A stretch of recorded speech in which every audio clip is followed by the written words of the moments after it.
শাসকের আইন মানা ফরজ। কোন শাসক?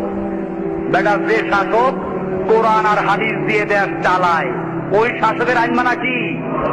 ওই শাসকদের সম্পর্কে বলা হয় তারা দশ পিঠে কোরআন মারে, তারপরও তার বিরোধিতা করো না।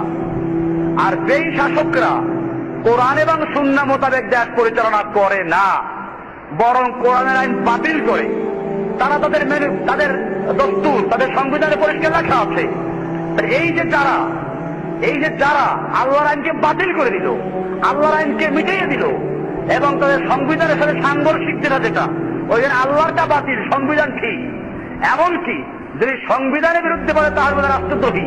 ওই বেটা, তোর সংবিধানের বিরুদ্ধে কথা বললে যদি রাষ্ট্রদ্রোহী হয়, আল্লাহর দেওয়া সংবিধানের বিরুদ্ধে বললে তাকে কি বলবো আমরা?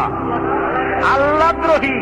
তাহলে যারা আল্লাহদ্রোহী হয়ে গেল, তুই তাদেরকে হেফাজত করার জন্য যারা আল্লাহর কথা বলে তাদেরকে বলে রাষ্ট্রদ্রোহী। এই লোকগুলো কত বড় গোমরা! দুনিয়ার শাসকদের পা তাদের গোলামি করে তারা বলে যে শাসকদের আইন মানা ফরজ। অতএব শাসকরা রাস্তার মোড়ে মোড়ে মূর্তি বানাচ্ছে, এরপরে তাদের আইন মানা যদি ফরজ হয়, তাহলে শাসকরা আইন করে দিয়েছে 21শে ফেব্রুয়ারি মূর্তির সামনে নগ্ন পায়ে যেতে হবে, ফুল চড়াতে হবে, মূর্তির সামনে নীরবে 1 মিনিট দাঁড়াতে হবে। করো গিয়া ফরজ, শাসকের আইন। ওই আলেম